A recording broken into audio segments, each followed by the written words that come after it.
Salut! Aujourd'hui, je vous présente le fonctionnement de ma raboteuse. C'est une machine qui s'utilise en complément de la dégauchisseuse et ça permet de rendre les deux faces d'une pièce de bois parfaitement parallèles. Ma raboteuse à moi, c'est une petite machine de chez Metabo. C'est une raboteuse de chantier parce qu'on peut la déplacer. Elle pèse quand même une trentaine de kilos, beaucoup moins imposante qu'une raboteuse stationnaire comme on peut trouver dans les grands ateliers. Mais elle fait quand même un travail assez formidable sur les petits morceaux de bois, même sur les grands d'ailleurs. En tout cas, moi, elle a toujours répondu à mes besoins.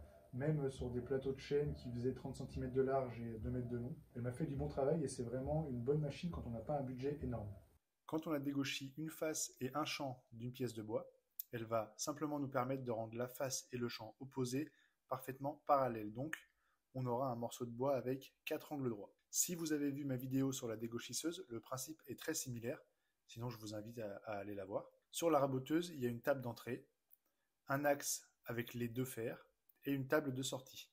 Ces deux tables sont parallèles et donc on va placer la face plane ou dégauchie de notre pièce de bois contre la table, donc orientée vers le bas. Et la face à raboter toujours orientée vers le haut, parce que c'est là où se trouvent les fers. Donc on allume, on engage notre morceau de bois dans la machine. À l'intérieur, il y a deux rouleaux entraîneurs, un qui va entraîner notre morceau de bois vers les fers et l'autre qui va le faire ressortir derrière la machine. Alors bien souvent, ça nécessite plusieurs passages, puisqu'une machine comme celle-là peut enlever entre 1 et 3 mm de matière en un seul passage.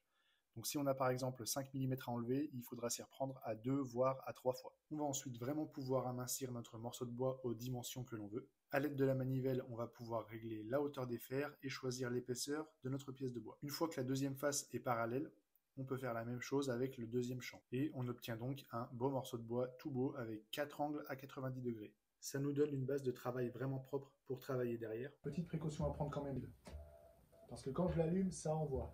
Si tu as aimé cette vidéo, n'hésite pas à t'abonner, à enregistrer et même à la partager. Si vous avez des questions, n'hésitez pas à me les poser et je vous dis à vendredi prochain. Allez, ciao!